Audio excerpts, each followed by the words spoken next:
All right, in this video, we're going to be talking about section 4.3. It's going to focus on right triangle trigonometry. Probably not a lot of new in this unit in terms of learning, but maybe approaching the problems a little bit differently. All right, use the triangle to find the exact values of the 6 trig functions of theta. Now, I don't know what theta is. I don't know what angle it is, but I can answer all of the ratio questions without it. All I need is the 3 sides. So I need the hypotenuse. And so first things first is the Pythagorean theorem. So a squared plus b squared equals c squared. 3 squared is 9 plus 49 equals c squared. So then that makes c equal to the square root of 58. Let's see if I can simplify that. I don't know what goes into 58 other than an even number. So I know that 58 is 2 times, let's see, 29. 29 is prime, so I really can't do anything with it. We're going to leave it an exact answer, the square root of 58. And now I'm just going to go through and do my sine, my cosine, and my tangent.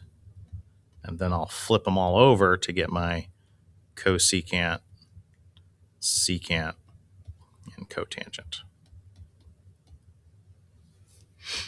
By the way, as you've probably already experienced, very easy to kind of confuse which cosecant and secant goes with which unless you are really specifically thinking about it. So don't make that a subconscious mistake of assigning sine with secant. All right, so sine of theta, this is not a unit circle. We cannot just say the sine of theta is 7, the y value, right? If this was on a circle or on a coordinate system, because my hypotenuse is not 1. So that is the main difference between right triangle trigonometry and what we've simplified it to be on a unit circle, right?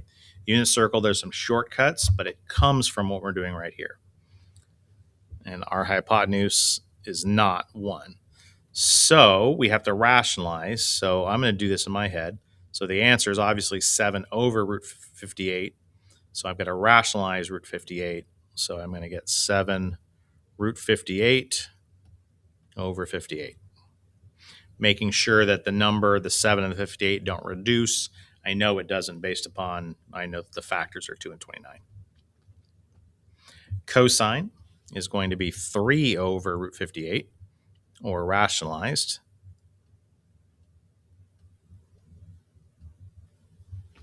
And the tangent is just going to be a nice 7/3. So then the cotangent, adjacent 3 over opposite 7, or just flip over 7/3.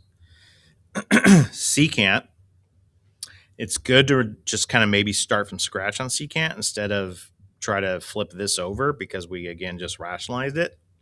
So instead, I would say, okay, secant is reciprocal of cosine. So instead of 3 over, it's root 58 over. Excuse me. So root 58 over 3. Cosecant is the reciprocal of sine. Sine was 7 over 58, so we're going to have root 58 over 7.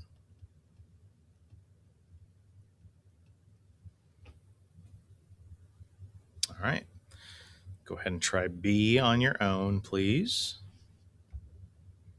This time I don't know one of the legs. I'll call it A. So I've got A squared plus 6 squared equals the hypotenuse squared. So I've got A squared plus 36 equals 64. So I have A squared equals, let's see, 36 minus 64 is going to be 28, I believe. 8 plus 6 is 14. Carry the 1. Yep, 28. Take the square root. 28 is 4 times 7.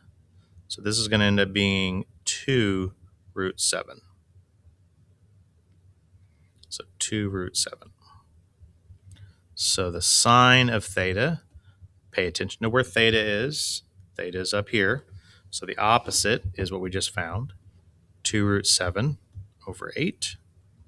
The cosine of theta is 6/8, which reduces to, oh, hold on.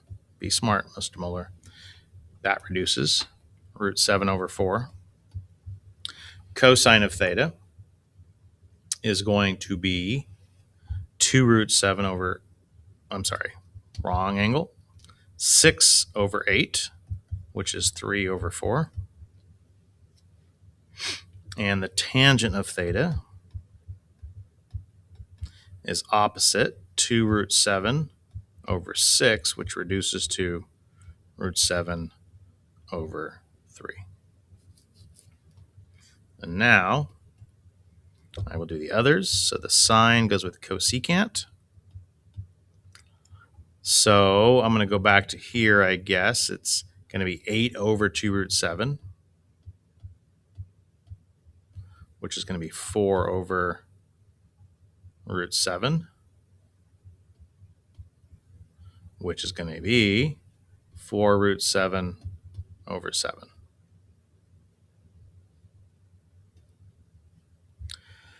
Secant goes with cosine.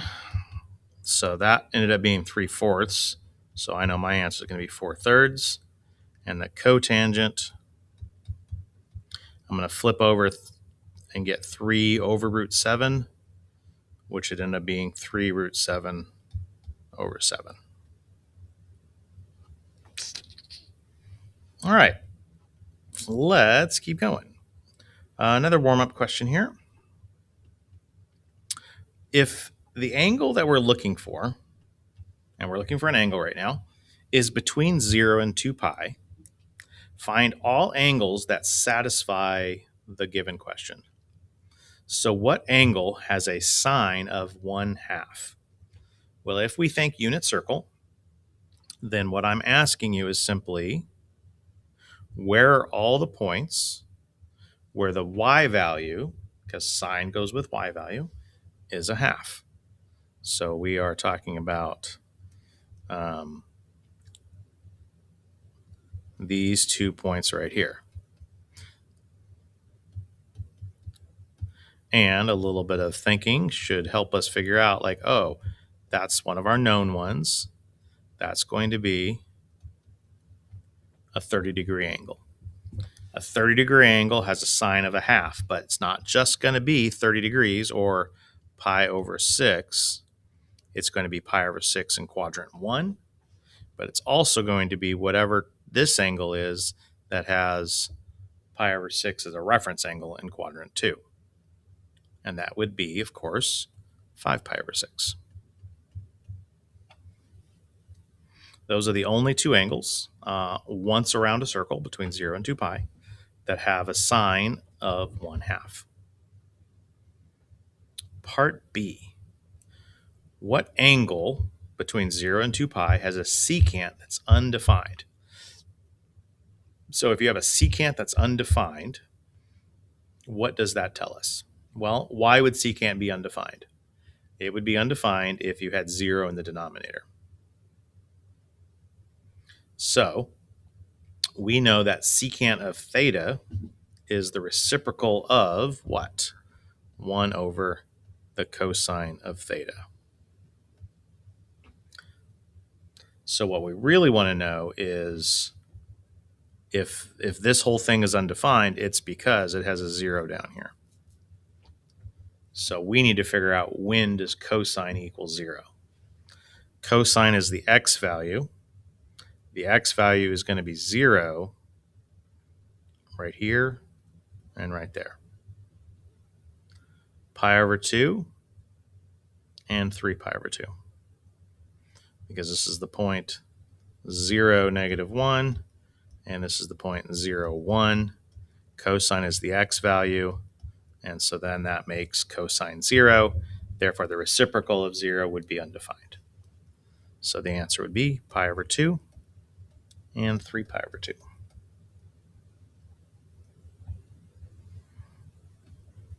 All right, cosine squared of theta equals 1/4. So let's talk about notation. Notice the placement of the squared. This is to avoid any confusion if I were to put it somewhere else. So for example, if I wrote, hey, take the cosine of theta and square it.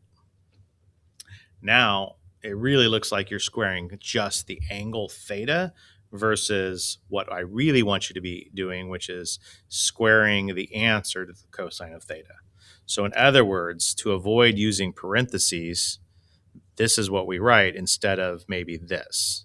So cosine of theta, the quantity squared. These two things mean the same thing. All right. So if we want to find out what theta is, what we need to realize is, kind of thinking about the notation I've just written here, is before I can crack open theta, I've got to unbury it from all these things. So the first thing I would need to do is I would need to take the square root of both sides. So this becomes the cosine of theta equals, and here's your biggest error, when we introduce a square root to solve a problem, we get a positive and a negative. The square root of 1 is 1, and the square root of 4 is 2. So this question is really asking us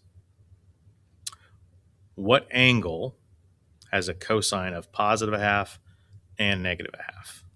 So if we think about our unit circle, we should hopefully be thinking about a 30, 60, 90.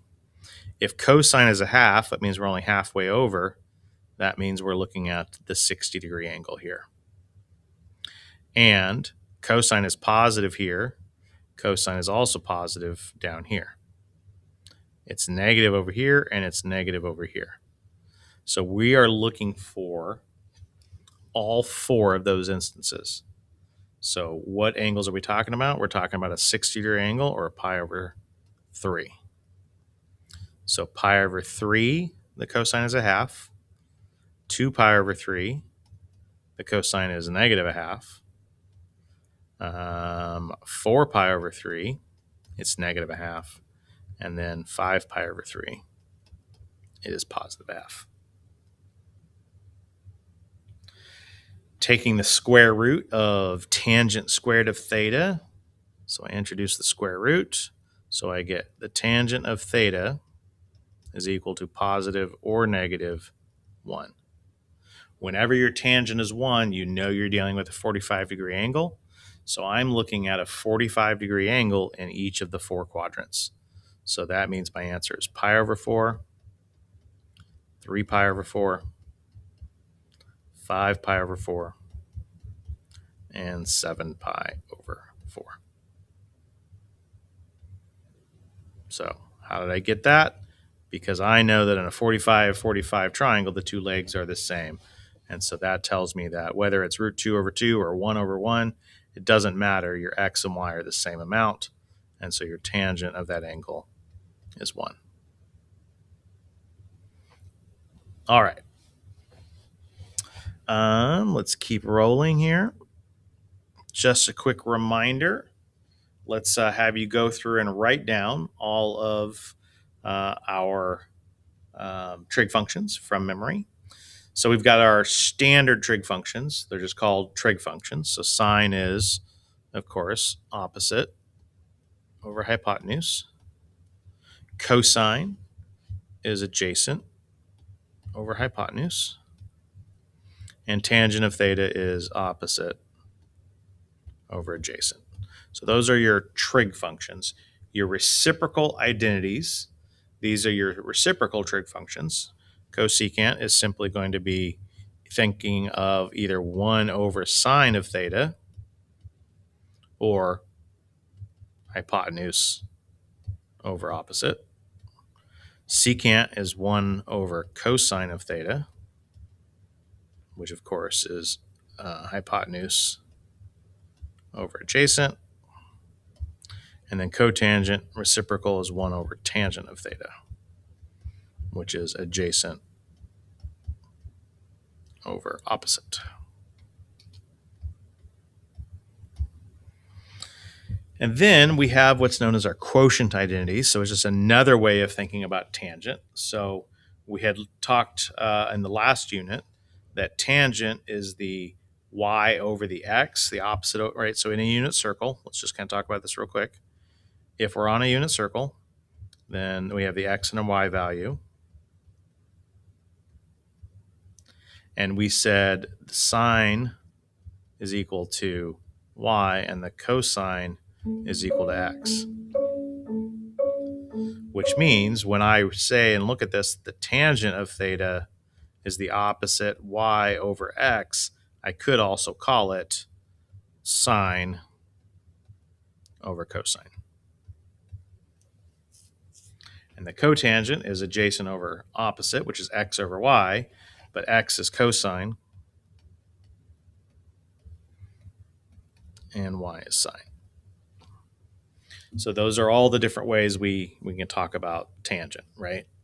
Opposite over adjacent, 1 over cotangent, all that stuff's true, but sine over cosine is one of the most helpful ways you can do tangent. All right, let's keep rolling. Got a long way to go here. Example 1, given the triangle below, evaluate the following. All right, so sine of theta is a over c.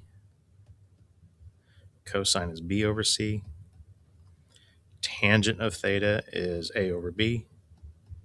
Now we'll do some reciprocals. Cosecant is going to be sine, which is the reciprocal of sine, so it's c over a. Secant is going to be reciprocal of cosine, c over b. And cotangent of theta is going to be b over a. All right, so now it's asking, what is the sine of pi over 2 minus theta? So what is that really asking? What is pi over 2 minus theta? Well, pi over 2 is 90 degrees. 90 minus theta, that would be the complement. So this is asking, if we know what sine, it's asking for the sine of not theta, but the complement of theta. Well, if you think about this, we know that this is a right triangle. And so we know that theta plus his little friend over here, which I guess I'll call alpha temporarily, we know that theta and alpha are complements. So sine of pi over 2 minus theta is really just saying, hey, you want to find the sine of this. Oops, did not mean for that to happen. You want to find the sine of this angle right here. That angle is pi over 2 minus theta. It's the other angle in the triangle. So what is the sine of the other angle? That would be b over a.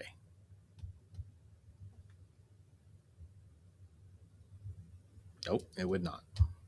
It would be b over c. Cosine of the other angle would be a over c. The tangent of the other angle would be b over a. The cosecant of the other angle, so cosecant goes with sine. So instead of a over c, we're going to do c over a. Nope, c over b. Sorry, it's early in the morning and I've been talking for about 2 hours. I'm getting a little sleepy. Let's try this again. Cosecant is sine, which would be b over c. We went the reciprocal, which is c over b. Honestly, I have a hard time doing cosecant, secant, and tangent cold. I almost always think about them not as a standalone item. I always think about them as the reciprocal of others. So it's usually a 2-step process for me to find my cosecant and my secant. I first have to think about sine and cosine and then flip them. So secant goes with cosine. Cosine is b over, oh, no, it's not, a over c. And so we're c over a. And then the cotangent of the other angle would be a over b. All right, so what I want you to do is notice something, and this should not be a big stretch, that the sine of theta is a over c, and that is the same answer as the cosine of pi over 2 minus theta. And that should make perfect sense if we're understanding that this is the complement. So the sine of this angle is a over c. Well, when I'm looking at the other angle, that opposite side of theta just became the adjacent side of its complement. So that would be a over c. So we know that the sine and the cosine go together in terms of complements. So we could also just say that the cosine of the complement is equal to the sine of the original angle. And the sine of pi over 2 minus theta, the sine of the complement, is equal to the cosine of the original angle. So once again, cosine of this angle down here would be b over c. Well, that's the same ratio as sine for this angle over here, b over c. So sine of the complement is equal to the cosine of the original angle. Tangent is a over b. Cotangent is a over b. So the tangent of theta is equal to the cotangent of its complement.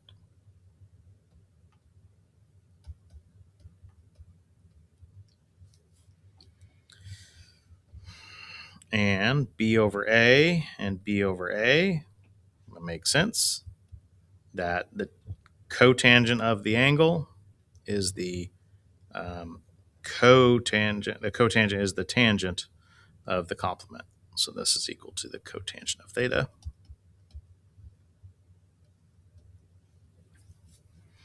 And then cosecant and secant go together. So the secant of an angle is equal to the cosecant of its complement, and vice versa. So what's important here is, like, you don't have to have this memorized, but this concept of how the angle and its complement are all connected. So if you ever ask to find the sine of one angle and for whatever reason you don't want to, you can always find the cosine of the other angle. All right, let's keep rolling. All right, example 2. The secant of beta is 3 over 8. Evaluate what the sine of pi over 2 minus beta is. So this is just the complement of beta. So what are we going to do? Personally, until I get good at this, I'm going to draw a triangle.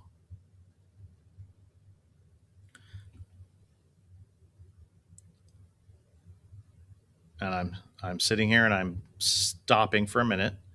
It's because there's a warning light going off in my head. Something is wrong with this question.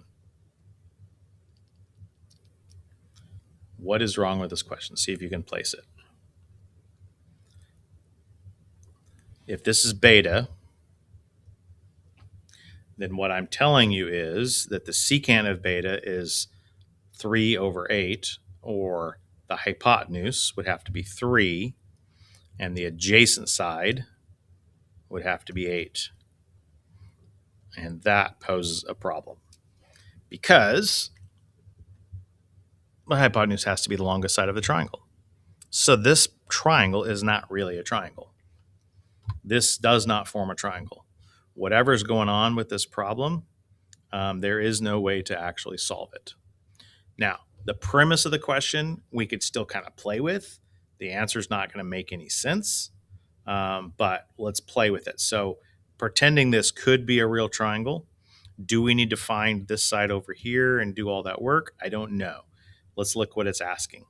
It's saying if you know the ratio of the hypotenuse and the opposite side, right here, then now find the sine of the complement. So it's asking us to come over here to theta, we'll call it, and asking you to find its sine. Well, that would just be 8 over 3. Again, impossible, but the logic of what we would do if it worked holds true. Okay, so what we want you to get used to understanding is that finding the secant of this angle gives me some information, and then finding the sine of this angle, oh, it's just using the same information. But in this case, it would be 8/3. Now, if these numbers were reversed, it would have worked out fine. All right, what's the point? The point is, hey, that's the complement. All right, this is probably a good place to stop for and break this into 2 videos. So we'll go ahead and break 4.3 into 2 videos. and we'll pick it up on the next one.